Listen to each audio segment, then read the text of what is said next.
ప్రార్థన చేసుకుందాం. ప్రార్థన.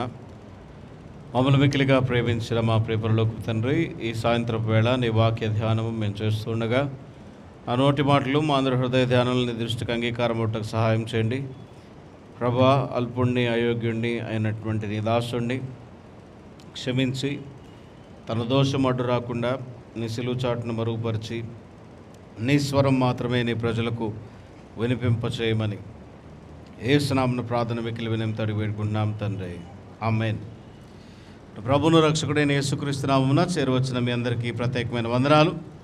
ఈ సాయంత్ర సమయము మనం ధ్యానం చేసేటువంటి అంశము చాలా చాలా ప్రాముఖ్యమైనది. ప్రతిరోజు మీరు అట్టగా చెప్తారే గారు అని అంటారు. మరి నాకు ప్రతిరోజు అట్టగా అనిపిస్తుంది, నాకు కూడా చదువుతుంటే. ఈరోజు మనం మాట్లాడుకునేటువంటి అంశము చరిత్రలోనే నిలిచిపోయేటువంటి ఒక ఘనమైనటువంటి అంశం. క్రైస్తవ చరిత్ర మొదలు పెడితే ఈ క్రైస్తవ చరిత్రలో మొట్టమొదటి హతసాక్షి అని ఎవరి గురించి మనం చెప్పుకోగలమో ఆ స్టెఫను గురించి, ఆ స్టెఫను క్షమాపణ గురించి ఈరోజు మనం మాట్లాడుకుంటూ ఉన్నాం. ఈ సాయంత్రము మనం చూసేటువంటి లేఖన భాగంలో మనం గమనిస్తే 7వ అధ్యాయము ప్రారంభ భాగంలో నుంచి స్టెఫన్ని ప్రధాన యాజకుల దగ్గరికి తీసుకెళ్తే అక్కడ సన్హెద్రిన్ సభ అనేటువంటి ఒకటి ఉంటుంది. మీకు మరలా చెప్తున్నాను, ఈ సన్హెద్రిన్ సభ అంటే ఎట్లా ఉంటారంటే 70 మంది చూస్ చేసుకున్నటువంటి వారు, 70 మంది నిష్ఠాగరిష్ఠులైన యూదా ప్రవిష్టులు, వీళ్ళందరూ 70 మంది ఉంటారు. ఈ 70 మందిలో పాటు 2 పెద్దవాళ్ళు ఉంటారు, 2 ప్రధాన యాజకులు. 72 అనమాట టోటల్. దానికి సన్హెద్రిన్ సభ అంటే 72 మంది ఉంటారు. ఈ 72 మంది ఈ సన్హెద్రిన్ సభ మధ్యలో ఈయన నుంచుని మాట్లాడుతూ ఉన్నాడు. ఈయన మాట్లాడటం మొదలుపెట్టి అసలు ఏంటి బాబు నీ పరిస్థితి ఏంటి, నీ కథ ఏంటి చెప్పమంటే ఆయన ఎక్కడి నుంచి మొదలు పెడుతున్నాడంటే అబ్రహాము దగ్గర నుంచి పాత నిబంధనలో జరిగినటువంటి సంగతులన్నీ మొదలుపెట్టి దేవుడు మనకు ఎట్లా చేశాడు, అబ్రహాముతో ఏ రీతిగా నిబంధన చేసుకున్నాడు, ఇస్సాకు యాకోబులతో ఆయన ఏ రీతిగా నిబంధన చేశాడు, ఆ తర్వాత ఆయన ప్రజలైన ఇశ్రాయేలీల్ని ఆయన ఎట్లా కాపాడాడు, ఇశ్రాయేలీలు ఎట్లా వెనుదిరిగారు మాకు దేవుడు వద్దని, వాళ్ళు ఎట్లా విరోధించారు, వారు ఎట్లాగ విగ్రహారాధికులయ్యారు, ఎలాగ దేవుణ్ణి దూషించేటువంటి ప్రజలుగా ఉన్నారు, తర్వాత దేవుడు ఎట్లా తిప్పుకున్నాడు, దానికోసం యేసుక్రీస్తు ప్రభుల వారు ఈ లోకంలోకి వచ్చి వారి కొరకు మరణించారు, వారి కొరకు పునరుద్ధానుడై తిరిగి లేశాడు అనేటువంటి మాట చివరి మాటల్లో చెప్పగానే చూడండి, మీ పితరులు ప్రవక్తలలో ఎవరిని హింసింపగా ఉండిరి, వచ్చినటువంటి ప్రవక్తలందరినీ కూడా మీరు హింసిస్తూనే ఉన్నారు కదా, యెరూషలేములో ప్రవేశించినప్పుడు, ఇశ్రాయేలులో ప్రవేశించినప్పుడు. అలాగే ఒక నీతిమంతుడు వచ్చాడు, ఆ నీతిమంతుడు రాకను గూర్చి ముందే తెలిపిన వారిని చంపిరి. ఆయన గురించి ముందే ఎవరు చెప్పారు? బాప్తిస్మం ఇచ్చి యోహాను చెప్పాడు, యోహానుని చంపిరి. ఆయనను మీరు ఇప్పుడు అప్పగించి హత్య చేసిన వారైతే ఆయన్ను కూడా చంపేశారు. ఆఖరికి దేవదూతల ద్వారా నియమింపబడిన ధర్మశాస్త్రమును మీరు పొందితిరి కానీ దానిని గైకొనలేదు. ఏ రోజు కూడా దేవుని యొక్క చేతిరాతతో ఇచ్చినటువంటి ధర్మశాస్త్రమును, మీ జీవితాలను సవరించుకోవడానికి ఇచ్చినటువంటి ధర్మశాస్త్రమును, మీ జీవితాన్ని సరిచేసుకోవడానికి ఇచ్చినటువంటి ధర్మశాస్త్రాన్ని ఏ రోజైనా సరిగ్గా చదివారా బాబు మీరు? అసలు ఎప్పుడైనా పాటించారా? మీ జీవితాలలో దానికి విలువ ఏమన్నా ఉందా? అదీగాక ప్రవక్తలు వచ్చి చెప్తే ప్రవక్తలను చంపేశారు. యేసు గురించి ముందు ఆయన వస్తున్నాడని చెప్పి ప్రవచనం చెప్తే ప్రవచనం చెప్పిన వాడిని చంపేశారు, యేసును కూడా చంపేశారు. అసలు మీ వల్ల లాభం ఏంటి? మీరు ధర్మశాస్త్రాన్ని గైకునేవారు కాదు, ప్రవక్తల మాట వినేవారు కాదు అని చెప్పగానే వారు కోపంతో మండిపడి అతనిని చూచి పండ్లు కొరికిరి. అయితే ఇక్కడ అసలు విషయం ఇక్కడ మొదలుపెట్టింది. ఆయన వీరి కోపంతో ఉన్నారు, వీరిని చంపేద్దామని అనుకుంటున్నారు. ఇలాంటి పరిస్థితిలో ఆయనకి ఏం కనపడుతుంది? పరిశుద్ధాత్మ వలన ఆకాశం వైపు తేరి చూసి, ఆకాశంలో దేవుడున్నాడు, ప్రభు అయిన దేవుడున్నాడు, ఆయన కుడిపార్శ్వమున యేసుక్రీస్తు ప్రభులు వారు అక్కడ కూర్చుని ఉన్నారు, అది నేను చూస్తున్నానని చెప్పి ఈ మాట వాళ్ళకి చెప్పగానే వారికి లెక్కలేనంత కోపం వచ్చి పెద్ద కేకలు వేశారు. ఏం కేకలివి? ఈ కేకలు ఏమిటి అని అంటే, యేసును ఏ రోజైతే సిలువ వేయడి అని కేకలు వేశారో ఇక్కడ కూడా వీళ్ళు కేకలు వేస్తున్నారు. ఏంటా కేకండి? అమ్మో మేము వెళ్ళలేము చెప్పే మాట, అమ్మో వీళ్ళు అబద్ధం చెప్తున్నాడు, అమ్మో దేవదూషణ చేస్తున్నాడు, బ్లాస్ఫమీ అని గట్టిగా అరుచుకుంటూ ఆయనను తీసుకొని ఈడ్చుకెళ్ళి ఊరు మూలకు తీసుకెళ్ళి అక్కడ రాళ్లతో కొట్టి చంపడానికి సిద్ధంగా ఉన్నారు. అలాంటి పరిస్థితుల్లో కూడా ఆయన ఏం చేస్తున్నాడు? ప్రభువును గూర్చి మొరపెట్టుచు, ప్రభువా నా ఆత్మను చేర్చుకోమని అంటున్నాడు. అంత మాత్రమే కాదు, రాళ్లతో ఆయనను కొడుతూ ఉంటే మోకాళ్ళుని, ప్రభువా వారి మీద ఈ పాపపు మోపకమని గొప్ప శబ్దముతో పలికెను. ఇది స్టెఫను జీవితము ఇన్ ఏ నట్షెల్. కానీ స్టెఫెనులో మనం గమనించేటువంటి అంశాలు ఏమిటి అనంటే, స్టెఫెను హతసాక్షి అవ్వటానికి, స్టెఫెను దేవుని కోసం మరణించటానికి, స్టెఫెను దేవుని కోసం చనిపోవటానికి, అసలు ఆయన్ని హతసాక్షి అని పిలవటానికి ఆయనకు ఉన్నటువంటి లక్షణాలేంటి? ఎవరు పడితే వాళ్ళు చనిపోతే హతసాక్షి అవుతారు? ఎవరు పడితే వాళ్ళు మరణిస్తే హతసాక్షి అయిపోతారు? ఈ రోజుల్లో మన కర్మ ఏం కర్మ? ఎలాంటి వాడు చనిపోయినా మంచి పోరాటం పోరాడి తిని, నా పరుగు కడముట్టిసి తిని, విశ్వాసం కాపాడుకున్నాడికి, విశ్వాసం అంటే ఏంటో కూడా తెలియదు చచ్చిపోయినాడికి, కనీసం జీవితకాలంలో ఈ వాక్యం కూడా చదివి ఉన్నాడు. చాలామంది వేసుకుంటున్నారు. ఐఎమ్ వెరీ సారీ, జరుగుతున్న విషయమే చెప్తున్నాను నేను. కానీ స్టెఫెను హతసాక్షి అనిపించుకోబడటానికి కావాల్సిన లక్షణం ఏమిటి అని అంటే, మొట్టమొదటి లక్షణము, he is witness to the truth of old testament. పాత నిబంధన గ్రంథంలో ఉన్నటువంటి విషయాలు, దైవికమైన విషయాలన్నిటిని గురించి సాక్షిగా ఉన్నాడు. హతసాక్షి కదా, మాటలోనే మనకు అర్థమవుతుంది. దీన్ని ఇంగ్లీష్లో మార్టైర్ అన్నారు, MARTYR. మార్టైర్ అనేటువంటి మాట గ్రీకు భాషలో నుంచి వచ్చింది. మార్టూరియో అంటే సాక్షిగా నిలబడినవాడు అని అర్థం. సాక్షిగా నిలబడినవాడు. ఈయన ఒక గొప్ప సాక్షిగా నిలబడుతున్నాడు. దేనికి సాక్షిగా నిలబడుతున్నాడు? నాకు ఎందుకులే అయ్యా, నేను వాక్యం చెప్పుకొని పోతా, నాకు ఈ బాధ అంత ఎందుకని అనలేదు స్టెఫెను. ఎందుకని నువ్వు మాట్లాడుతున్నావు అని అంటే, నేను నిజంగా మాట్లాడతాను, జరిగింది కాబట్టి మాట్లాడతాను. యేసు చనిపోయి తిరిగి లేచాడు కాబట్టి నేను మాట్లాడతాను. యేసు గురించిన వాగ్దానం బైబిల్లో ఉంది కాబట్టి నేను మాట్లాడతాను. యేసు గురించిన ప్రవచనాలు ఉన్నాయి కాబట్టి మాట్లాడతాను. యేసుకు సాక్షిగా నేను ఉన్నాను కాబట్టి నేను మాట్లాడతాను అని ఆయన సాక్షిగా నుంచున్నాడు. అంత మాత్రమే కాదు, ఆయన చెప్తున్నటువంటి సాక్ష్యము ఎంత గొప్ప సాక్ష్యం అంటే, ఎవరి మధ్యలో చెప్తున్నాడు ఆయన సాక్ష్యము? శాస్త్రులు, పరిసయ్యులు, సద్దూకయ్యులు, ప్రధాన యాజకులు, యూదామత ప్రవిష్టులు, వీళ్ళందరికీ దేవుని యొక్క వాక్యం ఇవ్వబడింది. వీళ్ళందరికీ దేవుని యొక్క ధర్మశాస్త్రం ఇవ్వబడింది. వీళ్ళందరూ కూడా దేవుని వాక్యాన్ని విన్నారు, ప్రవచనాలను విన్నారు, ప్రవక్తల మాటలు విన్నారు, దావీదు గురించి తెలుసుకున్నారు, ప్రవక్తలు చెప్పినటువంటి ప్రవచనాలన్నీ, లేఖన భాగాలన్నీ చదువుకున్నారు. దానిలో వాళ్ళు మత ప్రవిష్టులు, దానిలో వాళ్ళు అనేకమైన పుస్తకాలు రాశారు, వ్యాఖ్యానాలు రాశారు. మీకు చెప్పాను కదా, తాల్ముద్ అనేటువంటి ఒక వ్యాఖ్యానము, మిష్నా అనేటువంటి ఒక వ్యాఖ్యానము, ఇట్లాగా పాత నిబంధన గ్రంథములో అనేకమైన వ్యాఖ్యానాలు వాళ్ళు చేశారు. 10 ఆజ్ఞలనే 60,000 పైచిరుకు వ్యాఖ్యానాలుగా వారు మార్చుకుని రాసేంతటువంటి నిష్ఠాగరిష్ఠులు. వాళ్ళకి ప్రతి మూల, ప్రతి లేఖనం అన్నీ తెలుసు. కానీ దానివల్ల ఏం లాభం? వాళ్ళందరికీ ఎదురుగా ధీటుగా నిలుచుని, ఏ మతం కోసమైతే వాళ్ళు చచ్చిపోతున్నారు, ఏ మతం కోసమైతే వాళ్ళు చచ్చిపోతున్నారు, ఏ మతం బలంగా ఉండాలని వారు ఇబ్బంది పడుతున్నారు. అవునా కాదు? అక్కడ జరుగుతున్న పరిస్థితి ఏమిటి? క్రైస్తవులు బయలుదేరితే, వీళ్ళు చెప్తున్న తప్పుడు సమాచారం బయలుదేరితే, వీళ్ళు చెప్తున్నటువంటి తప్పుడు మాటలు బయలుదేరితే, యూదులకు తెలియకుండానే గడ్డుకోలం వస్తూ ఉంటుంది.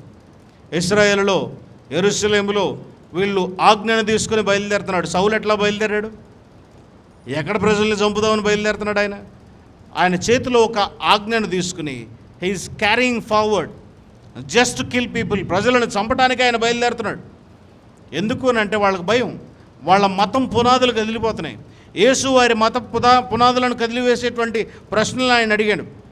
ఆయన అడిగిన తర్వాత, ఆయన తర్వాత సాక్షులుగా ఉన్న వాళ్ళందరూ కూడా ఆ మత పునాదులను కదిలేటువంటి ప్రశ్నలు వాళ్ళు అడుగుతూ ఉన్నారు. కొన్నిసార్లు ప్రశ్నలు ఈజీగా ఉండవు. కొన్నిసార్లు ప్రశ్నలు మనల్ని కూర్చొనివ్వు, కొన్ని ప్రశ్నలు మనల్ని కదలనివ్వు కదా. కొన్నిసార్లు వాక్యం వింటున్నప్పుడు కొన్ని ప్రశ్నలు మనకు తగిలినప్పుడు అవి మనల్ని ఉన్న సీట్లో నుంచి కూర్చొనియకుండా లేపి అడిగేటువంటి ప్రశ్నలుగా ఉంటాయి. సో స్టెఫెను అడిగినటువంటి ప్రశ్నలు, లేదా స్టెఫెను వేసినటువంటి ప్రశ్నలు వీళ్ళని చాలా అనీజీనెస్కి గురి చేసినాయి. అంత మాత్రమే కాదు, he is inspired by the divine. దైవీకమైనటువంటి అనుభూతి పొందుకుని, దేవుని చేత సంధించబడి, దేవుని యొక్క లక్షణాలను, పోలికలను ఆయన చూపిస్తూ ఉన్నాడు స్టెఫను. అది ఎట్లాగో తర్వాత చూద్దాం. అంత మాత్రమే కాదు, ఆయన ఏం చేస్తున్నాడు అనంటే యేసుక్రీస్తు ప్రభుల వారు చేసినటువంటి విమోచన కార్యాన్ని చెప్తూ ఉన్నాడు. ఇది ఇప్పుడు దాకా ఏ పుస్తకంలో రాయబడలేదు, ఇప్పుడు దాకా ఎవరు చెప్పలేదు, చెప్పకముందే మాట్లాడుతున్న సందర్భం అది. అంతే కదా. స్టెఫెను ఉన్నటువంటి పరిస్థితి ఏంటి? యేసు చనిపోయిన కొంతకాలానికే స్టెఫెను కూడా చంపబడ్డాడు. అప్పటికి ఇంకా Bible it is not formulated, it is not written. అందుకనే వాళ్ళు తొందరగా బ్లాస్ఫమీ, దైవదూషణ చేస్తున్నాడని అరుస్తూ ఉన్నారు. పాత నిబంధన గ్రంథంలో మనం చూస్తూ ఉంటే ద్వితీయోపదేశకాండం 13వ అధ్యాయం 5వ వచనంలో ఉంది, నీవు నడవవలనని నీ దేవుడైన యెహోవా నీకు ఆజ్ఞాపించిన మార్గములో నుండి నిన్ను తొలగించినట్లు ఐగుప్తు దేశంలో నుండి మిమ్మల్ని రప్పించి దాస్యగృహములో నుండి మిమ్మల్ని విడిపించిన మీ దేవుడైన యెహోవా మీద తిరుగుబాటు చేయుటకు మిమ్మల్ని ప్రేరేపించెను గనుక ఆ ప్రవక్తనేమి, ఆ కలలు కనువాననేమి మరణశిక్ష విధింపవలను, అట్లు మీ మధ్య నుండి ఆడు చెడుతనము పరిహరింపవలను. ఆ కోవలోనికి తీసుకొచ్చారు ఇన్ని. ఏ కోవలోనికి? అబద్ధాలు చెప్పేవాడికి, కళ్ళుగనేటువంటి వాడికి, అబద్ధకు ప్రవచనాలు చెప్పేవాడికి ఇంత కోవలోనికి స్టెఫెనును తీసుకొచ్చారు. ఆ స్టెఫెనును తీసుకొచ్చి ఏమని చెప్తున్నారు అక్కడ? రాళ్లతో చంపాలి, మరణశిక్ష విధించాలి. ఈ మరణశిక్ష ఎట్లాగ ఉంటుంది అని అంటే, పాతకాలంలో ఇతనిని ఎత్తైన ప్రాంతానికి తీసుకెళ్లేవాళ్ళు. ఈ ఎత్తైన ప్రాంతానికి తీసుకెళ్ళి ఎత్తైన ప్రాంతంలో నుంచి పడేయాలి. ఒకవేళ చనిపోకపోతే మళ్ళా అతని మీద అంత ఎత్తు నుంచి రాళ్ళు రువ్వేసి పడేయాలి. ఎవరి మరణం కనపడుతుంది బైబిల్? ఎట్లాగా? ఎత్తైన ప్రాంతంలో నుంచి పడేయటం, పడేసిన తర్వాత రాళ్ళు మీద పడేయటం. యెజబెల్ ఎట్లా చనిపోయింది? యెజబెల్ అట్లాగనే చనిపోయింది. పైనుంచి తీసుకెళ్ళి తోసేసి చంపేసిన తర్వాత మళ్ళా ఆమె మీద రాళ్ళు కుప్పగా వేశారు. కారణం ఏమిటంటే ద్వితీయోపదేశకాండం అది చెప్తుంది, ఎవరైతే దేవునికి వ్యతిరేకంగా ఉన్నారో, ఎవరైతే దేవుని నామాన్ని దూషించారో, ఎవరైతే దేవునికి వ్యతిరేకంగా వారు జీవించారో వారిని తీసుకెళ్ళి అట్లా చేయొచ్చని ధర్మశాస్త్రం మనకు చెప్తా ఉన్నది. Because he is a criminal అనేటువంటి ఉద్దేశము. కానీ స్టెఫెను ఇక్కడ ఒక ఆశ్చర్యకరమైన సంగతి చేస్తూ ఉన్నాడు. ఏంటదంటే, తన ముందు చావుంది, తన ముందు చంపేవాళ్ళు ఉన్నారు, తన ముందు చావు ఉన్నా, తన ముందు చంపేవాళ్ళు ఉన్నా, ఒక 3 ప్రాముఖ్యమైన విషయాలు ఇక్కడ జరుగుతూ ఉన్నాయి. మొదటిది, ఆయన ఏం చేస్తున్నాడంటే మాట్లాడటం ఆపట్ల, మరణానికి భయపట్ల, మరణానికి జంకట్ల, మరణానికి వెనుదిరగట్ల. ఎందుకనంటే ఎవరి కోసం నుంచున్నాడో ఆయన కోసం ఆయన సాక్షి, ఆయన నమ్ముతున్నాడు. ఆయన యేసు ప్రభుల వారికి సాక్షిగా నిల్చున్నాడు. ఆయన యేసు యొక్క కార్యాలకు సాక్షిగా నుంచున్నాడు. ఆయన యేసు యొక్క జీవితానికి సాక్షిగా నుంచున్నాడు. భయపడట్లా. ఆ మాటలు చెప్తే అతనిని ఇదిగో దేవదూషణ చేస్తున్నాడని, చంపేస్తారని ఎక్కడా భయపడట్లా. రెండవది, ఎదురుగానే అతని మరణం కనపడతా ఉంది. వాళ్ళు ఆయన్ని పట్టుకుందే చంపడానికని ఆయనకు తెలుసు. వాళ్ళు పట్టుకుందే ఆయన్ని నాశనాన్ని చేయడం తెలుసు. ఆయన పట్టుకున్న కాసేపటికి ఆయన చనిపోతాడు ఆయనకి తెలుసు. తెలిసినా కూడా అక్కడ ఏమంటున్నాడు చూడండి, అలాంటి సమయంలోనే పరిశుద్ధాత్మతో నిండుకున్న వాడై ఆకాశం వైపు చూస్తూ, ఆకాశంలో ఆయనకి ఏం కనబడతా ఉంది? తండ్రి అయిన దేవుడు కనబడుతున్నాడు. దేవుని కుడి పార్శ్వమున యేసుక్రీస్తు ప్రభుల వారు కూడా కనబడతా ఉన్నారు. మళ్ళా రాళ్లతో రువ్వి ఆయన్ని కొడదామని రాళ్లతో రువ్వి కొట్టి చంపేటువంటి సమయంలో ఆయన ఏం చేస్తున్నాడు? మొరపెడుతున్నాడు, ప్రభువా నా ఆత్మను చేర్చుకోబడినాడు, నా ఆత్మను నీ చేతికి అప్పచెప్తున్నానని చెప్తున్నాడు. అలాంటి సమయంలో కూడా ఇంకా రాళ్ళు వేసి కొడతా ఉన్నారు. అప్పుడు ఏం చేస్తున్నాడు? The peak of his life, ఎవరు చేయలేనటువంటి పని, మరణపు చివరి గడియలో కూడా మోకరించి, ప్రభువా వారి మీద ఈ పాపం మోపకుమని గొప్ప శబ్దముతో ఆయన పలుకుతూ ఉన్నాడు. ఇది స్టెఫెను యొక్క జీవితము. ఆయన యొక్క చూపు అంట, ఒక పండితుడు రాస్తున్నాడు, ఆయన యొక్క చూపు అంట మరణాన్ని దాటి, మరణపు పరిస్థితులను దాటి, మరణపు భయాన్ని దాటి, మరణం చేస్తున్నటువంటి మర్డరర్స్ని దాటి, చంపేస్తున్న వారిని కూడా ఆ చూపు దాటి దేవుణ్ణి తాకిందంట. ఆయన చూపు మరణాన్ని దాటి, ఆయన మరణం కోసం ఎదురు చూస్తున్న వారిని దాటి, ఆయన కోసం పళ్ళు నూరుకుంటూ కోపంగా ఎదురు చూస్తున్న వాళ్ళని దాటి దేవుని వైపుకి వెళ్ళిపోయింది ఆయన చూపు. మన చూపు ఎక్కడుంటుంది? మన చూపు అయితే ఎక్కడుంటుంది? మనం ఒక మాట కొంచెం గట్టిగా అంటేనే అడంతో తేల్చాలని అనుకుంటాం.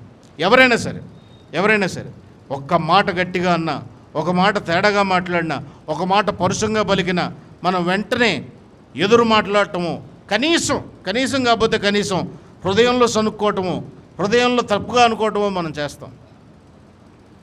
స్టెఫెన్కి ఆయన లక్ష్యం వేరు. స్టెఫెను సాక్ష్యం కోసం నుంచున్నాడు. స్టెఫెను ఆయన ఉద్దేశం వేరు. ఆయన చూపు, his mind is focused on something else. ఆయన చూపు కోపంగా వీళ్ళని చంపేద్దామని అనుకోవట్లేదు. స్టెఫెన్కి ఇప్పుడు ఒక అవకాశం ఉంది. దేవుడు కనపడగానే నాలాంటోడైతే ఏమంటాడంటే, అయ్యా చూడు, అసలు వీళ్ళకి ఏమన్నా జాలుందా, రాళ్ళేసి కొడుతున్నారు, వీళ్ళ సంగతి ఏంటో చూడు అని అంటే, దేవుడు వచ్చి ఇన్ని కాపాడు వాళ్ళందరినీ ఏమి చేయడా? మనం కోరికలేమో ఎట్లా ఉంటాయి, స్టెఫెన్ కోరిక ఎట్లా ఉంది తెలుసా? Is pricing God. ఆయన ఆరాధన చేస్తున్నాడు. ఆ సమయంలో తండ్రి అయిన దేవుడు కనపడినప్పుడు, ఆయన కుడిపక్షమున కుమారుడు కనపడినప్పుడు, ఈ మహిమను ఎవరూ చూడలేరు, ఈ మహిమను నాకు ప్రసాదించినందుకు స్తోత్రం అనేటువంటి స్తోత్రభావంతో ఆయన ఆరాధన చేస్తూ ఉన్నాడు. బహుశా ఈ టైంలో స్టెఫెన్ యొక్క పరిస్థితి ఏమిటంటే, పైనుంచి తీసుకెళ్ళి పడేసినందుకో లేదా రాళ్లతో కొట్టినందుకో ఆయన కనపడిన చోట్లన్నిటిలో నుంచి గాయం వస్తానే ఉంది, రక్తం గారుతానే ఉంది, ఎక్కడ పడితే అక్కడ గాయాలు గారుతానే ఉంది. అలాంటి మనిషి కూడా ఇంకా మాట్లాడగలిగాడా? ఎంత బలం కావాలి అదంతా కూడబెట్టుకుని ఆయన మాట్లాడటానికి? What is making him to talk still? ఇంకా ఆయన మాట్లాడటానికి ఏమి దోహదపడుతుంది?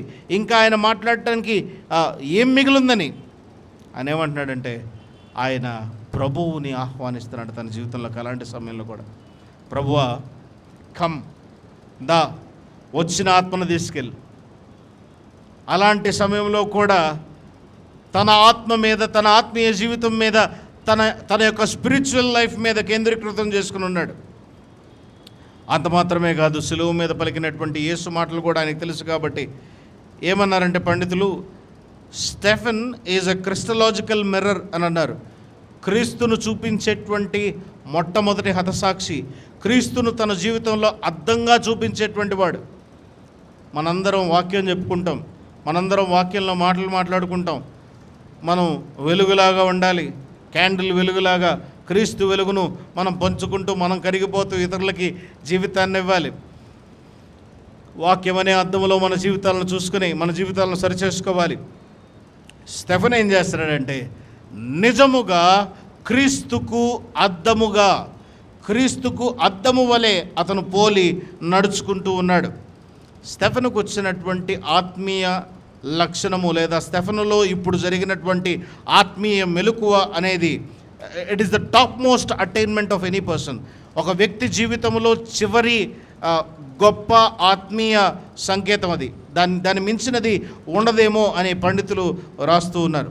అంత మాత్రమే కాదు, ఈయన మరణం అంట సామాన్యమైన మరణం కాదు. ఇది హతసాక్షి అయ్యాడని కాదు, ఆయన మరణం సామాన్యమైన మరణం కాదు. ఎందుకనంటే క్రీస్తు మరణములో పాలుపంపులు పొందుతూ ఉన్నాడు స్టెఫెను. క్రీస్తు మరణములో పాలుపంపులు పొందుతూ ఉన్నాడు. క్రీస్తు ఎట్లా చనిపోయాడు?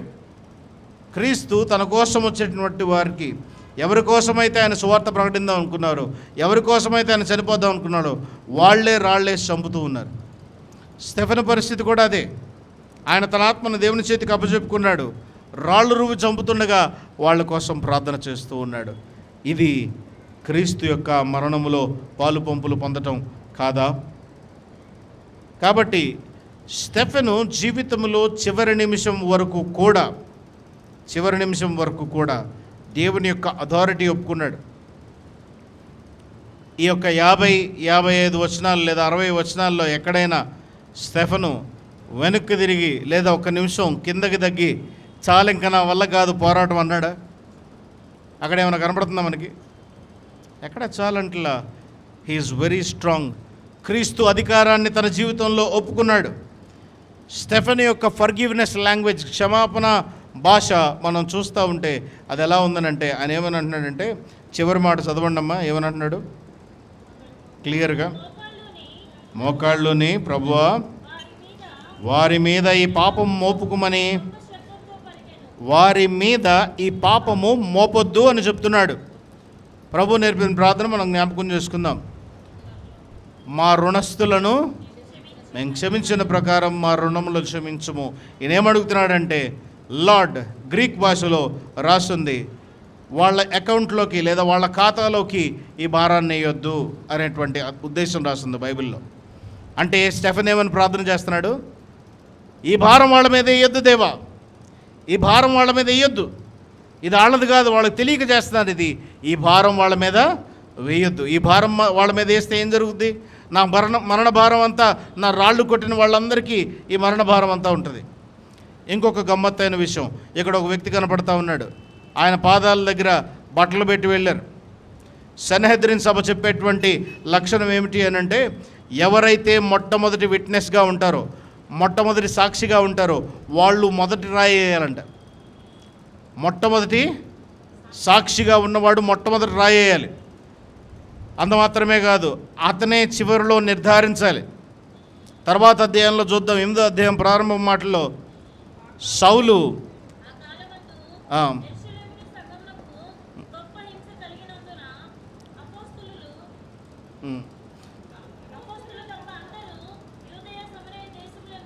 సరే, దీని జిస్ట్ నేను చెప్తా, దీనిలో ఉన్నటువంటి సారాంశం నేను చెప్తా. సౌలు అక్కడ ఆయన మరణాన్ని నిర్ధారించినటువంటి మాట అక్కడ ఉంటుంది చూడండి. Okay, thank you. సౌలు యొక్క పని ఏమిటి అని అంటే, సౌలు ఇక్కడ ఈ స్టెఫెను చనిపోవటానికి మొట్టమొదటి కారణం సౌలు అతని చావును సమ్మతించను. అది ఎక్కడుందమ్మా? సౌలు అతని చావును సమ్మతించను. 60వ వచనం చివరి భాగంలో ఉందండి, చూడండి. సౌలు అతని చావును సమ్మతించను. సౌలు పాదాల దగ్గర వస్త్రాలు పెట్టారు, సౌలు అతని చావును సమ్మతించాడు. అంటే అర్థం ఏంటి? మొట్టమొదట రాయటానికి నించున్నవాడు, చివరిలో అతని చావును సమ్మతించినవాడు. వాళ్ళకున్నటువంటి రూల్ బుక్లో ఎవడైతే సమ్మతిస్తాడో అతనే అతని మీద మొదట నేరం మోపినవాడు అని అర్థం. స్టెఫెన్ ఏమని ప్రార్థన చేస్తున్నాడు? వీళ్ళెవరి మీద ఈ భారం మోపొద్దు అని ప్రార్థన చేస్తున్నాడు. యేసుక్రీస్తు ప్రభుల వారు కూడా ఇట్లాంటి మాట అంటున్నాడు, తండ్రి వీరేం చేయుచున్నారో వీరెరుగరు గనక వీరిని క్షమించండి. గ్రీకు భాషలో యేసుక్రీస్తు ప్రభుల వారు చేసినటువంటి ఈ ప్రార్థనలో ఉన్న లోతు ఏమిటంటే, అయ్యా వీరి రుణాలను క్షమించండి, అయ్యా వీరి రుణాలను క్షమించండి. హెబ్రూ భాషలో ఏమనుందంటే, గివ్ దెమ్ డివైన్ పార్డన్, దైవికమైన క్షమాపణ దయచే వారికి. ఎందుకనంటే వీళ్ళు ఏం చేస్తున్నారో వీళ్ళకి తెలియదు. సో స్టెఫెను ప్రార్థన యేసుక్రీస్తు ప్రార్థన నుండే తీసుకునబడింది. యేసు జీవితం నుండే ఆయన ఇన్స్పిరేషన్ పొంది ఆయన ఈ మాట మాట్లాడుతున్నాడు, లేదా యేసు క్షమాపణను తీసుకుని ఈయన ఈ మాట మాట్లాడుతున్నాడు. ఇంకొక మాట జ్ఞాపకం చేస్తాను ఇక్కడ. యెహెజ్కేలు 36:26 చూద్దాం. యెహెజ్కేలు 36:26, నూతన హృదయం మీకు ఇచ్చేదను, నూతన స్వభావం మీకు కలుగజేసేదను, రాతి గుండె మీలో నుంచి తీసివేసి మాంసపు గుండెని మీకు ఇచ్చేదను, నా ఆత్మ మీ అందుంచి నా కట్టలను అనుసరించి వారుగాను నా విధులు గైకొని వారుగాను మిమ్మను చేసేదను. దీనిని ఏమని అన్నారు అనంటే, ది ఇన్ డ్వెల్లింగ్ స్పిరిట్, లోపల నివసించేటువంటి ఆత్మ, హృదయాంతరంగంలో నివసించేటువంటి ఆత్మ, హృదయములో వసించేటువంటి ఆత్మ, నీ హృదయాన్ని గృహముగా చేసుకుని ఉండేటువంటి ఆత్మ. స్టెఫెన్కి ఇప్పుడు ఈ ఆత్మ ఉందా? ఉంది. ఎట్లా ఉందనంటే, ఆయన పరిశుద్ధాత్మ చేత నింపబడిన వాడై అనే మాటకు అర్థం ఏమిటంటే, పరిశుద్ధాత్మ అతని హృదయములో ఉండి, పరిశుద్ధాత్మ అతని హృదయములో ఉండి, పరిశుద్ధాత్మ అతనిలో నివసించి మాట్లాడుతుంది. ఏం మాట్లాడింది? అబ్రహాము మొదలుకొని యేసుక్రీస్తు వరకు ఉన్నటువంటి సాక్ష్యము ఆయన గడగడలాడుతూ చెబుతూ ఉన్నాడే, ఇదంతా ఆత్మ వలనే జరిగింది. అందుకని ఇక్కడ అంటున్నాడు, నూతన హృదయం మీకు ఇస్తాను, నా ఆత్మ మీలో ఉంచుతాను, నా కట్టడలను నా ఆజ్ఞలను గైకొని వారిగా అనుసరించు వారిగా మిమ్మల్ని ఉంచుతాను. దీనిని ఏమన్నారంటే రువాహ్ కోదేశ్ అని అన్నారు. హెబ్రూ భాషలో రువాహ్ కోదేశ్. రువాహ్ అంటే స్పిరిట్. ఈ ఆత్మ హృదయములో నివసించాల్సినటువంటి ఆత్మ. కాబట్టి క్షమాపణకి మొట్టమొదట కావాల్సింది ఏమిటి? పెదవుల మీద నుంచి సారీ అనేటువంటి మాట కాదు, హృదయాంతరంగములలో దేవుడు కదిలించి తన ఆత్మ కార్యమును జరిగించి, స్టెఫెను ఇదిగో వీరి మీద ఆ భారం ఉంచొద్దని ఆయన ప్రార్థన చేస్తున్నాడు. చూసారా? అది హృదయములో దేవుని యొక్క ఆత్మ ఉంటేనే కానీ ఈ కార్యము ఎప్పుడు ఎవరు ఎక్కడ చేయలేరు. చాలామంది అనుకుంటూ ఉంటారు, స్టెఫెన్, సెయింట్ స్టీఫెన్ విన్నారు ఎప్పుడైనా? స్టెఫెన్కి సెయింట్ స్టీఫెన్ అని అంటారు. క్యాథలిక్స్ చాలామందికి సెయింట్హుడ్ ఆపాదిస్తూ ఉంటారు. వీళ్ళు సెయింట్లు అంటే పరిశుద్ధులు. పరిశుద్ధ స్టెఫెను స్టెఫెను పరిశుద్ధుడే కాదంటలేదు, కానీ స్టెఫెను పరిశుద్ధుడుగా కావటానికి స్టెఫెను గొప్పతనం ఏమీ లేదు అక్కడ. ఈ వాక్యం చదివినప్పుడు బాగా అర్థం చేసుకోండి. స్టెఫెను గొప్పతనం ఏమీ లేదు. ఆ గొప్పతనం ఏమిటంటే దేవుని ఆత్మ అతను హృదయంలో నుంచి కలిగించినటువంటి చర్య. మోసెస్ గొప్పవాడు కాదు, అన్నా కుమారి గారు గొప్పవాళ్ళు కాదు, లేదా ఇంకొకళ్ళు మీ పేరు చెప్పుకుని మీరు గొప్పవాళ్ళు కాదు. మీలో నివసించు దేవుని ఆత్మ చేసేటువంటి కార్యము గొప్పది.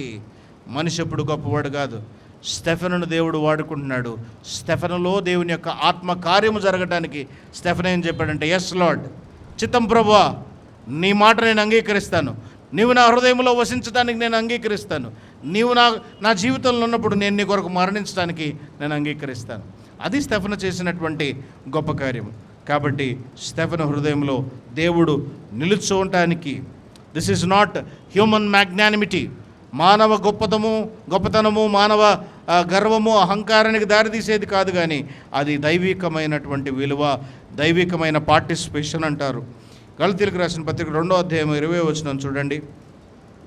నేను క్రీస్తుతో కూడా సిలువ వేయబడి ఉన్నాను, ఇకను జీవించువాడు నేను కాదు, క్రీస్తే నా యందు జీవించున్నాడు. నేను ఇప్పుడు శరీరమందు జీవించున్న జీవితము నన్ను ప్రేమించి నా కొరకు తనను తాను అప్పగించుకున్న దేవుని కుమారుని అందలి విశ్వాసము వలన జీవించున్నాను. ఈ మాట స్టెఫెను తన జీవితంలో ఆయన చేశాడు. స్టెఫెను ఆయన జీవితంలో ఆయన అంగీకరించాడు.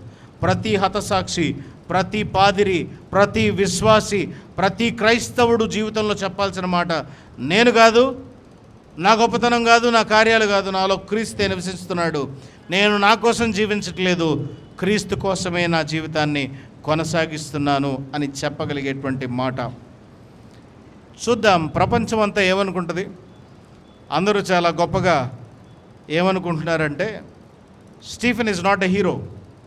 Stephen is not a hero. ఎందుకు? ఎదురు తిరగలేకపోయాడు, తిరిగి కొట్టలేకపోయాడు. ప్రపంచం దృష్టిలో ఆయన మగవాడు కాదు. ఎందుకు? మగవాడంటే మాట్లాడాలి, మగవాడంటే ఎదురు తిరగాలి. ఇక్కడ స్టెఫెన్ ఎదురు తిరగట్లా. Stephen is submitting himself to the will of God. దేవుని చిత్తానికి, దేవుని యొక్క క్షమకు ప్రజల్ని వదిలేసి ఆయన అక్కడే నించుని దేవుని మాట మాట్లాడుతూ ఉన్నాడు. ప్రపంచానికి ఆయన ఫెయిల్యూర్ కావచ్చు, కానీ క్రైస్తవ ప్రపంచానికి మొట్టమొదట హతసాక్షి. ఇంకొక పండితుడు ఏమంటాడంటే, స్టెఫెన్ ఒక విత్తనాన్ని నాటి తన రక్తంతో నీరు పోసాడంట దానికి. ఎవరైనా సౌలు, పౌలుగా మారిన Saul. If there is no Stephen అనేవాడు లేకపోతే, స్టెఫెను మరణానికి సౌలు హతసాక్షిగా లేకపోతే, స్టెఫెను క్షమించలేకపోతే, స్టెఫెను దేవుని యొక్క కృపను వేడుకోకపోతే, స్టెఫెనే the main reason for Paul to stand and preach gospel. ఆయన జీవితంలో చేసినటువంటి ఆ కార్యం వలన, సౌలును క్షమించడం వలన, మొట్టమొదట తన మరణాన్ని సమ్మతించిన వాడిని ఆయన క్షమించడం వలన, మరణం ముందే ఆ సమ్మతిని ఆయన తెలియజేయటం వలన క్రైస్తవ ప్రపంచానికి గొప్ప వేదాంతి వచ్చాడు. 13 పత్రికలు, ఎన్నో మిషనరీ ప్రయాణాలు, ఎక్కడా కూడా ఆగకుండా, ఎక్కడా కూడా వెయిట్ చేయకుండా, ఎంతోమందిని వాక్యంతో పట్టుకుని, ఎంతోమంది దేవుని వైపు తిప్పుకుని, ఎంతోమందికి దేవుని యొక్క మాట తెలియజేసి, ఎక్కడా కూడా తన స్థాయిని కూడా హెచ్చించుకోవాలి. ఆయన ఏమని అన్నాడు? నేను అన్యజనులకు అపోస్తలుని, యూదుల కోసం కూడా కాదు. His way is completely different. అంత గొప్ప వ్యక్తి ఆవిర్భవించటానికి కారణము స్టెఫెను యొక్క మరణము, స్టెఫెను యొక్క క్షమాపణ. మనం చేయగలమా అంత క్షమాపణ? ఒక తిట్టు తిడితేనే ఊరుకోలేని వాళ్ళం. మన ముందు మరణం ఉంటే, మనల్ని చంపేవాళ్ళు ఉంటే చాలా కూల్గా ప్రభువా నన్ను తీసుకో అనేటువంటి మనసు మనకు ఉంటుందా?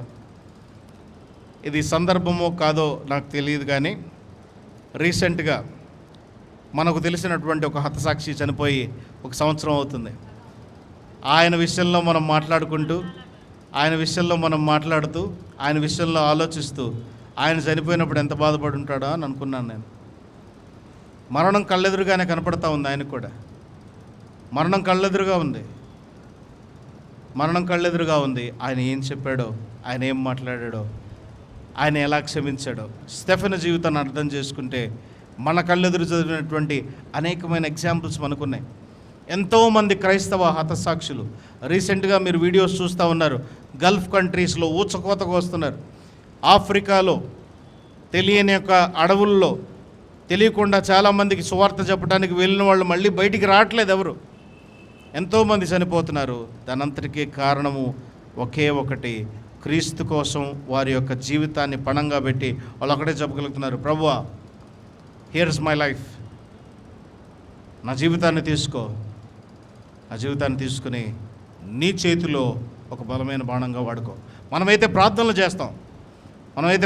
చేస్తాం కానీ మన ఇల్లు కూడా మనం కదలలేం. కానీ ఎంతోమంది చేస్తున్నటువంటి ఆ పరిచర్య దేవుడు వారిని దీవించుగాక. అంత మాత్రమే కాదు, ఇంకొక మాట కూడా చూద్దాం. ఇక్కడ విమోచనార్థమైనటువంటి కృపను గురించి స్టెఫెను మనకి చూపిస్తూ ఉన్నాడు. కొరింథీయులకు రాసినటువంటి మొదటి పత్రిక 1వ అధ్యాయము 18వ వచనము, సిలువను గూర్చిన వార్త నశించిన వారికి వెర్రితనము కానీ రక్షింపబడుతున్న మనకు దేవుని శక్తి.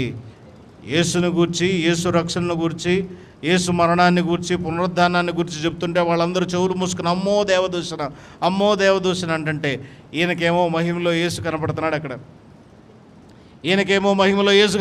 అక్కడ మనం పాటలు పాడినప్పుడు, మనం సువార్త చెప్తున్నప్పుడు, మనం చప్పట్లు కొట్టుకుంటూ తిరుగునప్పుడు మనకి హృదయంలో లోలోతుల ఆ ఆనందాన్ని మనం అనుభవిస్తూ ఉంటాం. మనల్ని చూసి చాలామంది గొర్రెలు అని మనల్ని ఫేస్బుక్లో, ఇన్స్టాగ్రామ్లో, యూట్యూబ్లో ఎక్కడ పడితే అక్కడ మాట్లాడుతున్నప్పుడు మనకి కోపం రావచ్చేమో కానీ ఆ కోపం రావటానికి కూడా తగ్గించుకోవాలి మనం.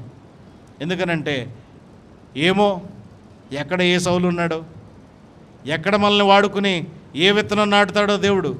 ఆ తగ్గింపు, ఆ క్షమాపణ మనకు ఉండాలి. ఎందుకనంటే వాళ్ళు చీకటిలో ఉన్నారు, వెలుగును వారు గ్రహించలేకపోతున్నారు. ఇక్కడ స్టెఫెను జీవితంలో ఆయన ఏం చేస్తున్నాడంటే, అయ్యో ప్రభువా వచ్చి తీసుకో, నా జీవితం అయిపోయింది అని అంట్లా. ఇది వెనుదిరగటం కాదు, ఊరికనే సబ్మిట్ చేసుకోవటం కాదు. ఇది పాపం మీద విజయము, పాపాన్ని జయించటం. అయ్యా నా ప్రాణం పోవటం వల్ల పాపాన్ని నువ్వు జయించి ఒక సాక్షిగా నన్ను వాడుకుంటానంటే వాడుకో.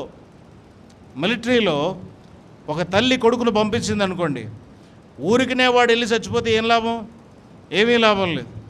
వాడు వెళ్ళి ఒక యుద్ధంలో ఒక 100 మందిని కాపాడి 100 మంది బదులు వాడు చనిపోతే ఆ తల్లి జీవితకాలం అంతా చెప్పుకుంటుందా? తండ్రి అయిన దేవుని యొక్క పని మీద యేసుక్రీస్తు ప్రభుల వారు ఈ లోకంలోనికి వచ్చి దాన్ని పూర్తి చేసుకుని వెళ్ళిన తర్వాత ఆ పని నిమిత్తమై స్టెఫెను చనిపోతున్నాడు. ఇప్పుడు మళ్ళీ this is really A conquest over sin. పాపం మీద జయం చేయడానికి దేవుడు వాడుకున్నటువంటి ఫస్ట్ మిసైల్ లాగా కనపడుతున్నాడు ఆయన. చూద్దాము సేవార్థమైనటువంటి రిజల్ట్ ఏమిటి అని అంటే, ఆయన ఇప్పుడు చేసినటువంటి క్షమాపణ. ఈ క్షమాపణ మొట్టమొదట ఎవరు పొందుకున్నారు? స్టెఫెను ఇచ్చినటువంటి క్షమాపణ ఎవరు పొందుకున్నారు? సౌలు పొందుకున్నాడు. వేల మందికి ఆ క్షమాపణ పంచిపెట్టాడు. వేల మందికి సువార్తను పంచిపెట్టాడు. సౌలు సాక్షిగా నుంచున్నాడు. సౌలు హతసాక్షిగా మారాడు. ఆ హతసాక్షిగా మారటం వలన స్టెఫెను హతసాక్షిగా మారటం వలన సౌలు సాక్షిగా మారాడు. హల్లెలూయా, హల్లెలూయా. కాబట్టి స్టెఫెను వేసింది చిన్న గింజ మాత్రమే, చిన్న విత్తనం మాత్రమే. ఎంత బలమైన చెట్టు అయింది అది. కీర్తన 31వ కీర్తన 5వ చరణంలో, నా ఆత్మను నీ చేతికి అప్పగించుచున్నాను అనేటువంటి మాట ఏ రీతిగా అయితే యేసుక్రీస్తు ప్రభుల వారు శిలువ మీద మాట్లాడుతున్నాడో, ఈయన కూడా ప్రభువా నా ఆత్మ నీ చేతికి అప్పచెప్తున్నాను, నేను కాదు తండ్రి, let your will be done. చివరిగా ఒక 5 మాటలు చెప్పి నేను ముగిస్తాను. స్టెఫెను జీవితంలో జరుగుతున్నటువంటి విషయాలు. మొదటిది, క్షమాపణ అనేది క్రీస్తు వల్ల మాత్రమే కలిగేది. నువ్వు సొంతగా ఎంత కష్టపడి నువ్వు చేసుకుందామని అనుకున్నా, క్షమాపణ తెచ్చుకుందాం అనుకున్నా అది రాదు. ఆత్మచేత నింపబడిన వాడవైతేనే అది కలుగుతుంది. రెండవది, ఫర్గివ్నెస్ ఇస్ న్యూమటాలజికల్ అంటే అది ఆత్మచేత మాత్రమే చేయబడుతుంది. స్టెఫెను క్షమించాడు. స్టెఫెను క్షమించి తన మీద కోపంగా ఉన్నవారిని వాళ్ళందరినీ దాటి దేవుని యొక్క కృపను చూడగలగటానికి, దేవుని యొక్క మహిమను చూడగలగటానికి కేవలం కారణం ఏమిటి అనంటే స్టెఫెను ఆత్మచేత నింపబడ్డాడు. He gave chance for the indwelling spirit. ఆత్మను తానులో నివసించడానికి తను అవకాశం ఇచ్చాడు, ఆస్కారాన్ని ఇచ్చాడు. నా జీవితంలో ఆత్మ నివసిస్తుందా, దురాత్మ నివసిస్తుందా? దేనికి ఇస్తున్నాం మనం ఛాన్స్? ఏది మన టైము? మనం దేనికోసం మన సమయాన్ని, మన ఆలోచనని, మన శక్తిని, మన బలాన్ని ఖర్చు పెడుతున్నాం? ఫర్గివ్నెస్ ఇస్ ఫోరెన్సిక్ అని అంటాడు. ఫోరెన్సిక్ అని అంటే న్యాయబద్ధమైనది. క్షమాపణ న్యాయబద్ధమైనది. ఇప్పుడు ఆయన చివరిలో ఒక మాట మాట్లాడుతున్నాడు. అసలు న్యాయం అంటే ఏమిటి? ఈయన్ని రాళ్లతో కొట్టిన వాళ్ళని ఈయన ఏసై దగ్గరికి వెళ్ళి, అయ్యా వాళ్ళు నన్ను రాళ్ళతో కొట్టారు, సంగతి ఏంటో చూడు అని అనగలగాలి. మరలా జ్ఞాపకం చేస్తున్నాడు.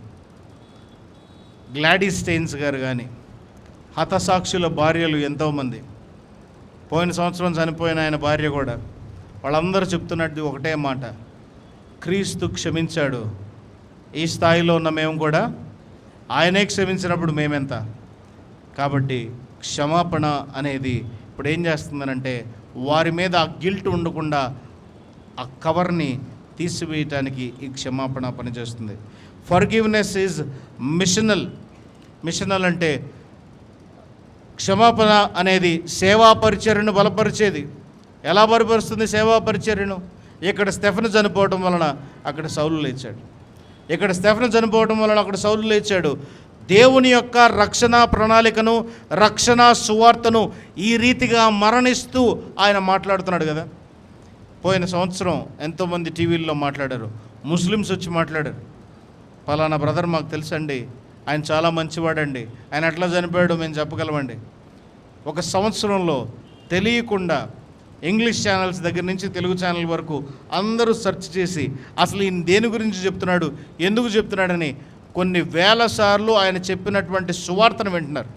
అవునా కదా? ఆయన బ్రతికున్నప్పుడు చెప్పినటువంటి సువార్త కంటే ఆయన మరణించిన తర్వాత సువార్త విన్న అన్యులు ఎక్కువ. కాబట్టి క్షమాపణ అనేది అది సేవార్థమైనది. క్షమాపణ అనేది ఎస్కటలాజికల్, అంటే పరసంబంధమైనది. ఎందుకు అనంటే ఆయన క్షమించగానే ఎవరు కనపడ్డారు ఆయనకి? తండ్రి అయిన దేవుడు కనపడ్డాడు. యేసు ఆయన కుడిపార్శ్వమున కనపడ్డాడు. ఈ మహిమను నువ్వు నేను చూడగలమా? మోసే చూడగలిగాడా? ఎవరిదాకో ఎందుకు మోసే చూడగలిగాడు? సో క్షమాపణ ఆకాశాలను తెరిచి మన దేవుడిని మనకు చూపించేంత గొప్పది క్షమాపణ. సింపుల్గా మనం ఈరోజు చెప్పుకుంటున్నాం, కానీ దాని అనుభవాన్ని చవి చూడాలంటే స్టెఫెను జీవితంలోకి ఒకసారి తొంగి చూస్తే మరణాన్ని ఎదురు పెట్టుకున్న ఆయన క్షమించమని అడగగానే పరలోకం విప్పబడి తండ్రి కుడిపార్శ్వమున కుమారుడు కనపడటం మనకు కనపడుతోంది. కాబట్టి ఇది ఒక గొప్ప చరిత్ర. ఈ చరిత్రలో ఎక్కడి నుంచి ఎక్కడికి బయలుదేరామంటే అసలు వీళ్ళకి బ్రతకడానికి అర్హతే లేదు అని స్టెఫెను అనాలి. కానీ ఆ మాట అనకుండా ఏమంటున్నాడు? తండ్రి వీరి మీద ఈ దోషము మోపొద్దు. ఒకసారి మన జీవితాల్లోకి తొంగి చూసుకున్నాం. ఎవరినైనా ఇంతగా మనం క్షమించగలమా? మన మీద చాలామంది చాలా మాటలు దూషణగా అని ఉంటారు. చాలామంది చాలాసార్లు మన మీద చెడుగా మాట్లాడుంటారు. మనం అంతా చూస్తామని ఉంటారు. మీరు ఎట్లా బ్రతుకుతారో మేము చూస్తామని ఉంటారు. మీరు ఎలా కార్యం చేయగలరో చూస్తామని ఉంటారు. నీ బ్రతికెంత, నీ జీవితం ఎంత, నీ స్థాయి ఎంత, నీ స్థితి ఎంత అని మన మీద మాట్లాడిన వాళ్ళు వేలాది మంది ఉండవచ్చు. ఈరోజు నీ కోర్టులో బాల్ ఉంది, నీ చేతిలోనే నీకు క్షమించేటువంటి పరిస్థితి దేవుడు తీసుకొచ్చి నీకు పెడుతున్నాడు. స్టెఫెను కంటే, యేసు ప్రభుల వారి కంటే మనం ఏం గొప్పవాళ్ళం కాదు. పోల్చుకోవడానికి కూడా మనకు ఆ స్థాయి, స్థితి, అర్హత లేదు. చిన్న చిన్న తప్పులు చేసిన వాళ్ళని, చిన్న మన విషయాల్లో అపరాధములు చేసిన వారిని క్షమించడానికి మనం నిర్ణయం తీసుకుందాం. ఎవరినైతే మనం ఇంకా క్షమించలేకపోతున్నామో, ఎవరినైతే మనం ఇంకా క్షమాపణ గురించి ఆలోచించనే లేకపోతున్నామో వాళ్ళ గురించి ఈరోజు ప్రార్థన చేద్దాం. వాళ్ళని క్షమించడానికి దేవుడు మనకి మనస్సు దయచేయునుగాక. ప్రార్థన చేద్దాం. దయగల దేవా, కృపగల తండ్రి, పరిశుద్ధుడా, సజీవుడా, ప్రభువా, నీ ఘనమైన నామం బట్టి నీకు వందనాలు. ఈ రాత్రి వేళ మాతో మాట్లాడినటువంటి మాటను బట్టి నీకు స్తోత్రములు తెలియజేసుకుంటున్నాం. నీ కృపలో మమ్మల్ని జ్ఞాపకం చేసుకుని ఇంకా మా జీవితంలో ప్రభువా మేము క్షమించలేని అనేకులు ఉన్నారు ప్రభా. వారందరి నిమిత్తమై ప్రార్థన చేస్తున్నాం. ప్రభువా నీ కార్యం మా జీవితంలో జరిగించండి. ప్రభువా నీ కార్యం మా జీవితంలో జరిగించండి. ప్రభువా నీ కార్యం మా జీవితంలో జరిగించండి. ప్రభువా నీ కార్యం మా జీవితంలో జరిగించండి.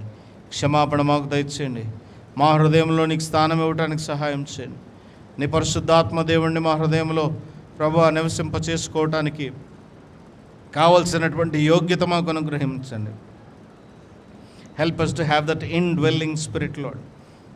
నీ చేతికే మమ్మల్ని మేము చెప్పుకుంటున్నాం ప్రభువా. మా పాపములు, మా దోషములు, మా అయోగ్యతలు ప్రభువా క్షమించి, మా పట్ల ఇతరులు చేసినటువంటి తప్పిదములు కూడా క్షమించడానికి కావాల్సినటువంటి విశాలమైన మనస్సు మాకు దయచేయమని. ఇదిగో స్టెఫెను చేసినటువంటి గొప్ప కార్యము నీ సేవార్థమై ఏ రీతిగా పనికొచ్చిందో, నీ రాజ్య విస్తరణకు ఏ రీతిగా పనికొచ్చిందో, అల్పులము అయోగ్యులమైన మమ్మల్ని కూడా ప్రభువా మీరు వాడుకొని నీ సేవార్థమే ప్రభువా నీ కొరకు సాక్షులుగా నుంచునేటువంటి భాగ్యము మాకు అనుగ్రహించమని నీ చేతులకే మమ్మల్ని మేము అప్పచెప్పుకుంటూ, నీ కృప కలిగిన హస్తాలకే మమ్మల్ని మేము అప్పచెప్పుకుంటూ, మా ప్రభువును ప్రియరక్షకుడైన యేసుక్రీస్తు నామమున ఈ ప్రార్థన మిక్కిలి వినయంతో అడిగి వేడుకుంటున్నాం తండ్రి.